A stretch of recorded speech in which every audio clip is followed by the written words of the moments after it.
अगर हम 2 दिन की स्ट्रैटेजी की बात करते हैं, the first thing which we must be aware about is the weightage as per the section.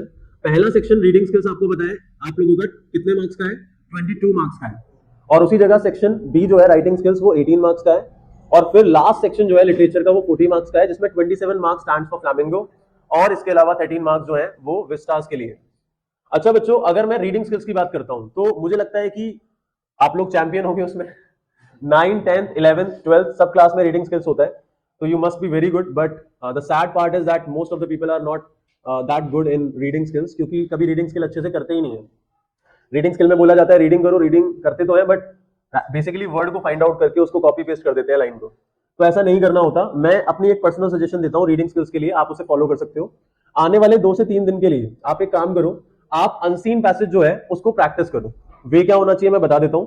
तुम्हें लगेगा कि ये चीज हम एग्जाम में तो फॉलो नहीं कर सकते, लेकिन अगर तुम इस चीज को फॉलो करोगे ना तो एटलीस्ट एक रीडिंग एबिलिटी डेवलप होगी थोड़ी सी, उससे तुम्हें वहां हेल्प मिल सकती है while attempting the questions in exam. ठीक है, पहली चीज आपको क्या करना है, क्वेश्चंस पहले नहीं पढ़ने हैं। जो भी लोग पहले क्वेश्चन पढ़ते हैं, मुझे लगता है कि शायद कई लोगों की स्ट्रैटेजी शुरुआत से ही रही है और अभी शायद एक तरीके से ये रिस्की हो सकता है कि एकदम से मैं स्ट्रैटेजी चेंज करूं। आपको लगता है 2-3 दिन की प्रैक्टिस के अंदर की ये वाली स्ट्रैटेजी वर्क नहीं कर रही, तो you can continue with the same strategy which you have been following for last many years. ठीक है, तो पहले रीडिंग स्किल्स के अंदर पैसेज पढ़ो एक बार नॉर्मली पढ़ने के बाद आपको समझ में आ जाएगा वो किस बारे में है। नॉर्मली से मेरा मतलब है कि नॉर्मली मतलब एक बार एक एक लाइन रीड करनी है, पूरा पैसेज एक बार में रीड कर लेना है। और while reading the passage you have to underline the difficult words, कि भाई इसमें difficult words क्या है वो आपको अंडरलाइन करने हैं और फिर उनके मीनिंग्स को फाइंड आउट करना है। मुझे पता है आप एग्जाम में तो वो नहीं कर पाओगे, but still you have to find out the meaning in practice. ठीक है, मीनिंग्स फाइंड आउट करने के बाद आपको पैसेज को एक बार और पढ़ना है, जो कि आपका सेकंड टाइम है, थॉरोली पढ़ना है और फिर क्वेश्चंस को अटेम्प्ट करना है। आई थिंक पहले क्वेश्चंस पढ़ के अगर आप वर्ड मार्क करके जितना एक्यूरेटली आप अपने आंसर्स को लिख पाओगे, उसके कंपैरिजन में फार बेटर आप ऐसे कर पाओगे। ये मेरा पर्सनली मानना है। एक बार इसको करके देखो और एक्चुअली करके देखो, मजे मजे में मतलब चीजों को प्रैक्टिस करना होता है। ठीक है, अच्छा अगर कोई स्टूडेंट नहीं भी करना चाहता रीडिंग स्किल को, अभी उस पर फोकस नहीं करना चाहता, जैसे वो कर रहा है वैसे करना चाहता है, दैट इज ऑल्सो ओके, क्योंकि हमारे पास थोड़ा सा कम टाइम है। ओके, लेकिन अगर किसी को लगता है कि यार मैंने राइटिंग कर लिया, मैंने लिटरेचर कर लिया, मेरी सारी चीजें हो गई हैं, मैंने एनसीईआरटी टेक्स्ट भी कर लिया, सब कुछ कर लिया, तो वो एक बार रीडिंग स्किल को भी गो थ्रू करो। इट इज इंपॉर्टेंट, क्योंकि बाकी चीजें तुम जितनी भी कर लो कम ही रहेगा टाइम तुम्हारे पास। तुम्हें लगेगा यार अभी भी कुछ बचा है, अभी भी कुछ बचा है, क्योंकि perfection is basically a fiction. ठीक है, परफेक्शन कुछ होता ही नहीं है, there is always a scope of improvement, है ना। तो अब हम बात करते हैं 2 दिन की स्ट्रैटेजी में। अगर मैं राइटिंग और लिटरेचर करने वाला हूं तो मुझे क्या करना चाहिए। राइटिंग में आप लोगों को बताया आपके 4 क्वेश्चंस आएंगे। एक आएगा नोटिस, इनविटेशन, लेटर और रिपोर्ट और आर्टिकल, जिसमें इनविटेशन नोटिस 4-4 मार्क्स का है और लेटर आर्टिकल रिपोर्ट जो है वो 5 मार्क्स का है। आर्टिकल और रिपोर्ट चॉइस में आना है, जॉब लेटर और लेटर टू एडिटर चॉइस के अंदर आना है। इन्विटेशन में formal invitation, informal invitation choice में आना है। हो सकता है फॉर्मल चॉइस में आ जाए, हो सकता है इनफॉर्मल चॉइस में आ जाए, हो सकता है इन्विटेशन और रिप्लाई चॉइस में आ जाए। समझ में आ रही है बात। और नोटिस इसमें 2 तरीके के होते हैं, एक इवेंट नोटिस, कैजुअल नोटिस, तो वो भी चॉइस में आ सकते हैं, या हो सकता है इवेंट नोटिस ही चॉइस में आ जाए। तो आपको सबसे पहले जो टारगेट करना चाहिए मेरे हिसाब से, डे 1 की अगर हम बात कर रहे हैं तो डे 1 में आप लोगों को टारगेट करना चाहिए राइटिंग स्किल्स। सबसे पहले आपको क्या टारगेट करना चाहिए, राइटिंग स्किल्स टारगेट करना चाहिए। देखो क्योंकि ये 2 दिन की स्ट्रैटेजी है, एक मिनट, हाँ, क्योंकि ये 2 दिन की स्ट्रैटेजी है तो हम ये मान के चल रहे हैं बच्चों कि 2 दिन आप ज्यादा से ज्यादा टाइम इंग्लिश को ही देने वाले हो। ठीक है, तो मैं डे 1 में सिर्फ राइटिंग स्किल्स को अगर प्रिपेयर करता हूं तो it won't be fair enough, क्योंकि राइटिंग स्किल प्रिपेयर करने के लिए मुझे ऐसा लगता है कि तुम्हें ज्यादा से ज्यादा 2 से 3 घंटे ही लगेंगे। बाकी के टाइम के अंदर भी आप दूसरी चीजें कर सकते हो। अब करोगे क्या मैं वो बता देता हूं। राइटिंग स्किल में सबसे पहले आता है आपका नोटिस। ठीक है, तो नोटिस पूरा का पूरा फॉर्मेट बेस्ड है। अगर आप फॉर्मेट को लर्न कर लेते हो, कुछ स्टार्टिंग लाइन कुछ एंडिंग लाइंस को लर्न कर लेते हो, तो आप बहुत अच्छे से नोटिस में 4 मार्क्स लेके आ सकते हो। वो कोई बड़ी चीज नहीं है, बीच में थोड़ी बहुत लाइंस है जो क्वेश्चन से हम करते हैं, otherwise everything is sort up. कुछ नहीं करना, सबसे पहले ऑर्गेनाइजेशन का नाम जो नोटिस ड्राफ्ट कर रहा है, whether it is a school और सोसाइटी, रेजिडेंशियल वेलफेयर एसोसिएशन, कुछ भी हो सकता है। फिर नोटिस आया, फिर डेट आया, फिर डेट के बाद टाइटल आया, फिर हम इन्फॉर्मेशन किसको दे रहे हैं, क्या इन्फॉर्मेशन दे रहे हैं, क्यों इन्फॉर्मेशन दे रहे हैं। ये पूरा फॉर्मेट मैंने ऑलरेडी करा रखा है अपने राइटिंग स्किल्स वाली क्लास के अंदर। इसके अलावा राइटिंग स्किल्स का मैराथन जो मैंने परसों लिया था उसमें भी मैंने फॉर्मेट एक्सप्लेन कर रखा है। और आज व्हाट्सएप ग्रुप के अंदर जो मैं फाइल आप लोगों को भेजूंगा, एक मिनट यार मैं इसे लॉक कर दूं, ठीक है। तो राइटिंग स्किल्स का फॉर्मेट आज जो मैं ग्रुप के अंदर सेंड करने वाला हूं, हर एक चीज का, उसके अंदर भी नोटिस का फॉर्मेट होगा। अगर आप चाहो तो उस फॉर्मेट को देख के उससे भी क्वेश्चन अटेम्प्ट करके देख सकते हो। देखो चीजों को ना रिटर्न में करना बहुत जरूरी है।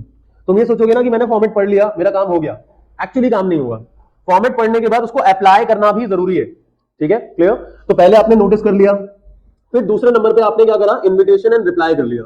अब इन्विटेशन एंड रिप्लाई में इन्विटेशन एक कार्ड फॉर्मेट में होता है, वो मैंने कराया था, बहुत इजी होता है, कुछ नहीं करना होता। सबसे पहले द नेम ऑफ होस्ट जो पार्टी ऑर्गेनाइज कर रहा है, जो इनवाइट कर रहा है, फिर invites the name of guest जिसको वो इनवाइट कर रहा है, फिर on the occasion of event का नाम, फिर उसका डेट, टाइम, वेन्यू।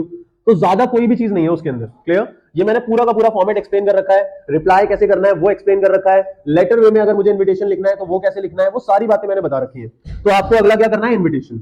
तीसरी चीज आ जाती है आपकी जॉब लेटर और लेटर टू एडिटर।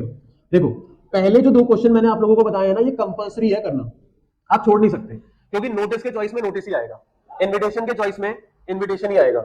लेकिन उसी जगह अगर हम बात करते हैं जॉब लेटर और लेटर टू एडिटर की, तो ये दोनों के दोनों जो है वो चॉइस में आने वाले हैं। और इसके अंदर अगर आप ये जॉब लेटर करते हो तो ये सबसे ज्यादा ठीक रहने वाला है। क्यों? क्योंकि मैंने बताया था letter to editor is a kind of composition where you have to make your own lines, where you have to draft your own sentences, जहां पे आपको कॉजेज एंड इफेक्ट्स, प्रॉब्लम के या किसी चीज की इंपॉर्टेंस की आप बात कर रहे हो, तो you have to write by yourself. But job letter is something where you can learn a particular set of lines, कि भाई ये लाइन मैंने लर्न कर ली, उसके बाद बस मुझे पोजीशन को चेंज करना है, एड्रेस को चेंज करना है, बायोडाटा में इंफॉर्मेशन को चेंज करना है, दैट्स इट। मतलब पूरे चांसेस है कि तुम्हारे 5 में से 5 मार्क्स आ जाए। इसीलिए तुम्हारे को जॉब लेटर को अच्छे से प्रिपेयर कर लेना है। अगर तुम्हारे पास ज्यादा टाइम नहीं है, अगर है तो लेटर टू एडिटर को भी गो थ्रू कर सकते हो, मैंने दोनों करा दिए। इसके बाद चौथी चीज जो आती है वो है आर्टिकल और रिपोर्ट। और इनफैक्ट रिपोर्ट के अंदर भी दो तरीके की रिपोर्ट आती है, एक इवेंट रिपोर्ट है और एक न्यूज़पेपर रिपोर्ट है। तो बच्चों इवेंट रिपोर्ट आपको अच्छे से प्रिपेयर कर लेनी है, न्यूज़पेपर रिपोर्ट भी कर सकते हो, but again it is based on self composition, क्योंकि न्यूज़पेपर रिपोर्ट में एक्सीडेंट, फायर एक्सीडेंट हो सकता है, रोड एक्सीडेंट हो सकता है, it can be an earthquake, it can be a flood, तो अकॉर्डिंगली बहुत ज्यादा चेंज हो जाती है। हालांकि इसका एक ब्लूप्रिंट है, वो मैंने एक्सप्लेन किया है, उसके बेसिस पे आप सेल्फ कंपोजिशन बहुत अच्छे से कर सकते हो। लेकिन इवेंट रिपोर्ट एक ऐसी रिपोर्ट होती है, फंक्शन, कंपटीशन, चैरिटी शो पे, जिसमें कुछ स्पेसिफिक सेट ऑफ लाइंस है जो लर्न किया जा सकता है शुरू से लेके एंड तक। वहां पे आपको कोई प्रॉब्लम नहीं होगी, आप कोई भी टॉपिक आए आप आसानी से रिपोर्ट को लिख सकते हो, वो भी मैंने करा दिया है। तो ये चारों की चारों चीजें जब आप करोगे तो आप लोगों के 18 मार्क्स अचीव होते हैं। ठीक है, तो आप लोगों को नोटिस करना है, इन्विटेशन करना है, यहां से जॉब लेटर करना है और यहां से इवेंट रिपोर्ट कर लेना है। अगर आर्टिकल करना चाहते हो तो मेरे नोट्स के अंदर आर्टिकल के फॉर्मेट्स होंगे, जिसमें दो फॉर्मेट होंगे, एक नेगेटिव आर्टिकल मतलब प्रॉब्लम बेस्ड, एक पॉजिटिव आर्टिकल मतलब इंपॉर्टेंस बेस्ड। उस फॉर्मेट में ऐसी लाइंस दी गई हैं जो आप लर्न कर सकते हो और उसको एज इट इज यूज कर सकते हो अपने आर्टिकल में। लेकिन वो लाइंस डायरेक्टली किसी प्रॉब्लम को कमेंट नहीं करती हैं, वो इनडायरेक्टली करती हैं। जैसे मैंने बोला, it is a big problem which is increasing day by day, it has become common these days, many people are facing it, here I am not talking about the exact problem, I am just moving around. तो ये line आपको use करनी है ताकि आप एक shape दे सको अपने आर्टिकल को और बीच में कॉजेस और इफेक्ट्स बता सको। अगर आप किसी प्रॉब्लम को डिस्कस कर रहे हो, अगर आप किसी चीज की इंपॉर्टेंस को डिस्कस कर रहे हो, तो वहां पे आप अपने इंपॉर्टेंस को बता सकते हो, उसके बेनिफिट्स को बता सकते हो। Let's say if you are talking about the importance of yoga, ठीक है, तो आर्टिकल का फॉर्मेट आप लर्न कर सकते हो। इनफैक्ट मेरा जो आर्टिकल का वीडियो है जो मैराथन में मैंने कराया है, उसमें मैंने पूरा का पूरा एक्सप्लेन करा है कि एग्जैक्टली आर्टिकल कैसे लिखना है, how we are gonna start, background के साथ कैसे स्टार्ट करेंगे, फिर सब्जेक्ट कैसे आएगा, कैसे कॉजेस इफेक्ट आएंगे, कैसे कंक्लूजन लिखना है, ये सारी मैंने बातें बता रखी हैं। अदरवाइज अगर सिर्फ एक चीज करना चाहते हो तो रिपोर्ट कर लो, इवेंट रिपोर्ट में लाइंस लर्न कर सकते हो, और आर्टिकल अगर करना भी है तो जो फॉर्मेट मैं भेजूंगा वो आपको अच्छे से लर्न कर लेना है, जिसमें प्रॉब्लम बेस्ड आर्टिकल आने के चांसेस ज्यादा है। ठीक है, तो ये आपका हो गया राइटिंग स्किल। अब डे 1 के अंदर ये सारी चीजें हो गई। डे 2 की अगर हम बात करते हैं, मुझे लगता है डे 1 में राइटिंग स्किल्स के अलावा आप लोगों को फ्लैमिंगो भी स्टार्ट कर देनी चाहिए।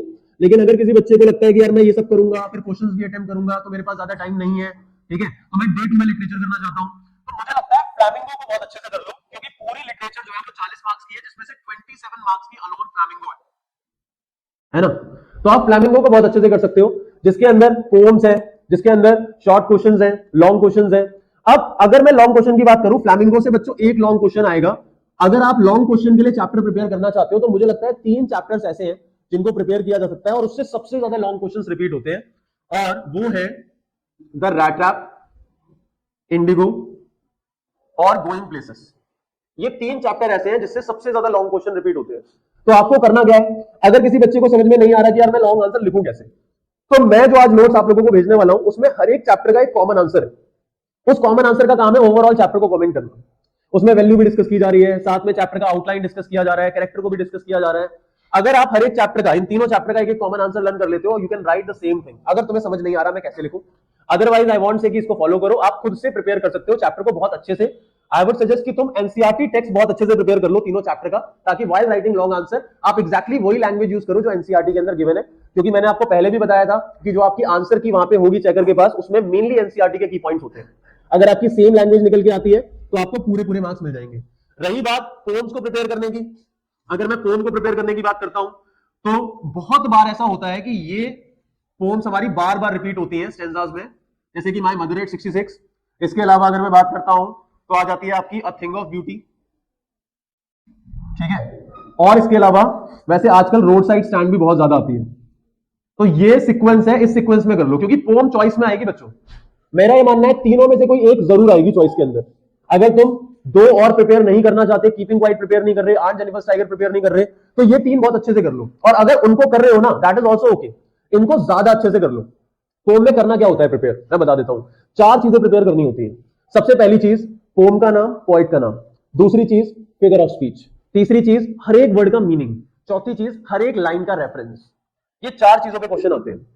आज मैं जो पोम का मैराथन लूंगा उसमें सब कराऊंगा, हर एक पोम की फिगर ऑफ स्पीच कराऊंगा, सारे वर्ड मीनिंग्स कराऊंगा, सारे के सारे राइम स्कीम्स एक्सप्लेन करूंगा। राइम स्कीम पे भी क्वेश्चन आ जाता है, सारे राइम स्कीम एक्सप्लेन करूंगा, सारे लाइन के रेफरेंसेस बताऊंगा, सब कुछ बताऊंगा आज रात को 10:30 बजे मैराथन को आप लोग अटेंड कर सकते हो, ठीक है। तो पोम्स में ये तीन पोम आप कंप्लीट कर सकते हो। इसमें क्या क्या आप लोगों को कंप्लीट करना है मैंने बता दिया। सबसे पहली चीज है पोम और पोइट का नाम, ये प्रिपेयर करना है। दूसरी चीज है फिगर ऑफ स्पीच, जिसको पोएटिक डिवाइस या लिटरेरी डिवाइस भी कहा जा सकता है, क्वेश्चन में कोई भी वर्ड यूज हो सकता है। तीसरी चीज है वर्ड मीनिंग्स। इसके बाद आ जाता है आपका लाइन रेफरेंस, कि भाई कौन सी लाइन का क्या मीनिंग है, क्योंकि देखो सीधा सीधा मीनिंग नहीं होता, हर एक चीज का एक क्रिएटिव मीनिंग होता है, वो पता होना चाहिए, ठीक है। और इसके अलावा हमारा आ जाएगा राइम स्कीम। और अगर किसी पोम में राइम स्कीम फॉलो नहीं होती तो उस पोम को फ्री वर्ड्स कहा जाता है। तो कई बार क्वेश्चन ये भी आ जाता है कि भाई विच राइम स्कीम इज यूज्ड, लेकिन वहां कोई राइम स्कीम फॉलो नहीं हो रही है पोम के अंदर, तो हम लिखते हैं it is a free words, मतलब ये फ्री वर्ड्स है, वर्ड्स पोम को ही कहा जाता है, VERS। तो ये हो गया आपका पोम का। अब रही बात शॉर्ट क्वेश्चन की, 10 मार्क्स के शॉर्ट क्वेश्चन फ्लैमिंगो से आने हैं, 4 मार्क्स के शॉर्ट क्वेश्चन आप लोगों के विस्टास से आने हैं, क्लियर। तो शॉर्ट क्वेश्चन में नहीं कहा जा सकता किस चैप्टर से आएगा। शॉर्ट क्वेश्चन प्रिपेयर करने के लिए एक सिंपल सा रूल है, हर एक चैप्टर के ज्यादा से ज्यादा 5 से 6 शॉर्ट क्वेश्चन मैंने बताए हैं while explaining the chapter yesterday. हर एक चैप्टर के सिर्फ 5 से 6 क्वेश्चंस हैं, और वो क्वेश्चंस हैं जो सबसे ज्यादा रिपीट हुए हैं एग्जाम्स के अंदर। पिछले 12 सालों से मैं पढ़ा रहा हूं, 12 सालों में वही क्वेश्चन बार बार रिपीट हुए हैं। शॉर्ट क्वेश्चन के लिए एवर्ड से उनको प्रिपेयर कर लो, और प्रिपेयर करने से मेरा मतलब है लिख के देखो, एक्चुअल लैंग्वेज को यूज करो। तुम लोग जो रीड करते हो ना, वो एक्चुअली सही तरीका नहीं है, क्लियर। शॉर्ट क्वेश्चंस के लिए आप वो चीज कर सकते हो। अब इसके अलावा अगर हम बात करते हैं, शॉर्ट क्वेश्चन हो गया, हमारा लॉन्ग क्वेश्चन हो गया। अगर हम विस्टास की बात करते हैं कि सर विस्टास में हम लॉन्ग क्वेश्चन के लिए क्या प्रिपेयर करें, क्योंकि विस्टास से भी एक लॉन्ग क्वेश्चन आएगा, तो हम यहां पे कर सकते हैं दी एनिमी। दूसरे नंबर पे कर सकते हैं हम on the face of it, और इसके अलावा तीसरे नंबर पे हम कर सकते हैं द थर्ड लेवल। ये तीन चैप्टर ऐसे हैं जिससे सबसे ज्यादा शॉर्ट क्वेश्चंस रिपीट होते हैं और लॉन्ग क्वेश्चन रिपीट होते हैं, दी enemy, on the face of it और द थर्ड लेवल। मैं इनफैक्ट क्वेश्चन भी बता देता हूं, जैसे दी एनिमी से ज्यादातर ये क्वेश्चन आता है, do you find doctor Sadao guilty of harbouring an enemy, कि क्या आपको लगता है डॉक्टर सदाओ गिल्टी है एक एनिमी को हार्बर करने के लिए, उसको पनाह देने के लिए। तो ये ओपिनियन बेस्ड क्वेश्चन है। On the face of it की बात करें तो वहां पे जो एक अप्रोच है डेरी की लाइफ को लेके और मिस्टर लैम की, उन दोनों की अप्रोच एक दूसरे से कैसे डिफरेंट है। हालांकि वो दोनों किसी ना किसी डिसेबिलिटी को फेस कर रहे हैं, लेकिन स्टिल उनकी अप्रोच कहीं ना कहीं डिफरेंट है। मिस्टर लैम पॉजिटिव है, डेरी नेगेटिव है, पूरा एक्सप्लेनेशन। और थर्ड लेवल का इंपॉर्टेंट क्वेश्चन है, do you think the third level was a medium of escape for Charlie. क्या आपको लगता है कि थर्ड लेवल एक मीडियम ऑफ एस्केप था चार्ली के लिए? आपको क्या लगता है, आपका क्या ओपिनियन है? क्या ये उसकी इमेजिनेशन थी? तो इसके ऊपर होता है, ठीक है। ये भी अगला ओपिनियन बेस्ड क्वेश्चन है। तो ये तीन क्वेश्चंस आप प्रिपेयर कर सकते हो विस्तास से, क्लियर। शॉर्ट क्वेश्चन हो गया, दोनों के लॉन्ग क्वेश्चन हो गए। इसके अलावा विस्तास के भी शॉर्ट क्वेश्चन, जब परसों वाली नहीं, कल वाली मैं मैराथन लूंगा, उसके अंदर विस्तास के सारे इंपॉर्टेंट शॉर्ट क्वेश्चन बताऊंगा। आज मैं नोट सेंड करूंगा, उसमें विस्तास के हर एक चैप्टर के इंपॉर्टेंट क्वेश्चंस होंगे, आप उनको प्रिपेयर कर सकते हो। समझ में आ गई बात? तो ये सारी चीजें जब आपने प्रिपेयर कर ली, तो उसके बाद एक चीज और मैं बोलूंगा, वो आपको करनी है, अगर आपको लगता है आपके पास टाइम है तो, एंड दैट इज आप लोगों को अटेम्प्ट करना है एक सैंपल पेपर। अगर आपके पास टाइम बचे तो आपको करना है सैंपल पेपर। क्यों? क्योंकि कई बार आप चीजें तो बहुत कर लेते हो लेकिन कर नहीं पाते लास्ट में एग्जीक्यूट। तो ये सैंपल पेपर इस तरीके से करना है जिस तरीके से बोर्ड एग्जाम करोगे, और अपना पूरा का पूरा झोंक देना है अपने आप को, भाई पूरा बेस्ट प्रेजेंटेशन के साथ करना है। मैंने एक क्लास लेनी है, मैं कल या परसों की जो क्लास लूंगा उसके अंदर बेसिकली पेपर प्रेजेंटेशन के बारे में बताऊंगा कि पेपर को प्रेजेंट कैसे करना है। क्योंकि कई बार चीजें तो आपको बहुत अच्छे से आती हैं, आप लिख भी सही रहे हो, लेकिन स्टिल दूसरे वाले बंदे के मार्क्स ज्यादा अच्छे आ जाते हैं। तो उसने ऐसा क्या किया जिसकी वजह से उसके ज्यादा अच्छे मार्क्स आए? ग्रामर में यू आर इक्विवेलेंट है ना, दोनों सेम थे, लेकिन स्टिल उसके ज्यादा अच्छे मार्क्स आ गए। तो वो पेपर प्रेजेंटेशन पे डिपेंड करता है, तो वो भी मैं आप लोगों को बताऊंगा। तो अगर आप ये सारी की सारी चीजें अच्छे से कर लेते हो तो आपके 75% मार्क्स तो मिनिमम आने ही आने हैं, उससे ज्यादा ही आ सकते हैं। कैसे? जैसे नोटिस अगर फॉर्मेट लर्न कर लोगे, मिनिमम आपके 3-3.5 मार्क्स आएंगे, सेम इन्विटेशन के साथ है। सेम जॉब लेटर में 5 में से 5 आएंगे अगर तुमने एक्यूरेटली फॉर्मेट लर्न कर लिया। रिपोर्ट की बात करें, अगर इवेंट रिपोर्ट आ जाती है और तुम लिखते हो 5 में से 3.5 से 4 मार्क्स आपको मिलेंगे, क्योंकि उसमें ज्यादा बना के नहीं लिखना, थोड़ा बहुत आपको बना के लिखना है। तो यहाँ पे हम मान के चलते हैं कि आप लोगों के कम से कम 18 में से 15 मार्क्स आ सकते हैं, अगर आप अच्छे तरीके से वो चीजें प्रिपेयर कर लो जो मैंने बताई। बात करते हैं फ्लैमिंगो की। फ्लैमिंगो में अगर आपने इसके कॉमन आंसर लर्न कर लिए, विस्टास के कॉमन आंसर लर्न कर लिए, कॉमन आंसर कह रहा हूं, सेल्फ कंपोजिशन नहीं कह रहा, तो भी आपके 4 मार्क्स आएंगे, आएंगे 3.5 से 4 मार्क्स, मतलब 10 में से 8 मार्क्स आपके आने ही है, 7 से 8 कॉमन आंसर लर्न करने पे। और अगर थोड़ी सी ग्रामेटिकल एक्यूरेसी है, थोड़ा सा खुद का एक क्रिएटिविटी है, तो 5 में से 5 भी आ सकते हैं। ठीक है, कॉमन आंसर लर्न करो, या तो खुद की ग्रामेटिकल एक्यूरेसी होनी चाहिए, क्रिएटिविटी होनी चाहिए, शेप देना आना चाहिए आंसर को, ऐसे नहीं कि कुछ भी लिख दिया। क्लियर? शॉर्ट क्वेश्चन की बात करें तो शॉर्ट क्वेश्चन में देखो सब कुछ लर्न नहीं किया जा सकता, लेकिन जो इंपॉर्टेंट क्वेश्चन है अगर आप उनको प्रिपेयर करते हो तो टोटल आपके 14 मार्क्स के शॉर्ट क्वेश्चन है, 2 विस्टास से और 5 वहां से, 14 मार्क्स के 2-2 मार्क्स का एक शॉर्ट क्वेश्चन है। और कम वर्ड्स में लिखना है तो हम ये सोच के चलते हैं कि ग्रामेटिकल एक्यूरेसी ज्यादा रहेगी, कम मिस्टेक के चांसेस रहेंगे, क्योंकि शॉर्ट में हमें लिखना है। तो आप ये मान के चलो कि 14 में से आपके 9 या 10 मार्क्स आराम से आ सकते हैं। लॉन्ग आंसर में आपके 8 आ गए, वहां पे 10 आ गए, 18, यहाँ पे 15 आ गए। फिर अल्टीमेटली पोम्स की बात करें तो पोम के अंदर सारे के सारे मार्क्स आ जाएंगे, क्योंकि again extract based question 1 marker होते हैं, या तो आर या पार, समझ में आ रही है बात, या तो पूरा ठीक होगा या गलत होगा। तो मेरा मानना है कि अगर तुमने चैप्टर अच्छे से पढ़ा होगा ना, फ्लैमिंगो से ही 2 एक्सट्रैक्ट्स आने वाले हैं 12 मार्क्स के। अगर तुमने फ्लैमिंगो बहुत अच्छे से कर लिया तो तुम्हें दिक्कत ही नहीं होनी, 12 में से तुम्हारे 9 से 10 मार्क्स आएंगे ही आएंगे। विस्टास भी अगर तुम करते हो अच्छे से तो वहां पे भी तुम्हारे मार्क्स आ जाएंगे, अगर विस्टास में पूरे नहीं भी आते तो भी कोई दिक्कत नहीं है, कम मार्क्स की आने वाली है विस्टास का एक्सट्रैक्ट। ठीक है, तो ये सारी की सारी चीजें करने के बाद मुझे ऐसा लगता है एक बच्चे के 80 में से कम 55 to 60 मार्क्स तो आएंगे ही आएंगे। फिर बाकी उसके स्किल से उसको 15, 16, 17 जितने भी मार्क्स मिले हैं तो उसके ओवरऑल 75 मार्क्स से ऊपर आएंगे 100 मार्क्स में से, इतना है। अगर कोई बच्चा ये सारी चीजें कर चुका है और वो कहता है कि सर मुझे 95% के लिए प्रिपेयर करना है, तो मैं क्या करूं? तो भाई एनसीईआरटी को पी जाओ, एनसीईआरटी टेक्स्ट पूरा का पूरा माइंड में छपा हुआ होना चाहिए, मतलब फ्लैमिंगो के 27 मार्क्स तुम्हारे पूरे पूरे आने चाहिए। आप लोगों को एनसीईआरटी टेक्स्ट को बहुत अच्छे तरीके से प्रिपेयर करना है। अगर पूरा पूरा नहीं प्रिपेयर कर पा रहे तो हर एक चैप्टर के जो मैंने इंपॉर्टेंट क्वेश्चंस बताए हैं शॉर्ट, उनका एनसीईआरटी टेक्स्ट मार्क कर लो बुक के अंदर और उनको अच्छे से कर लो। मतलब ये इतने अच्छे से होना चाहिए कि तुम्हें पता होना चाहिए कि इस वर्ड के बाद ये वर्ड आएगा, इस लाइन के बाद ये लाइन आएगी। मुझे पता है 2 दिन में ये इतना आसान नहीं है, लेकिन अगर किसी बच्चे का पोटेंशियल अच्छा होगा ना तो वो ये चीजें कर सकता है। And this is how you are gonna prepare in 2 days for more than 75% marks. You will be scoring more than 75 or 80% marks in your board exam.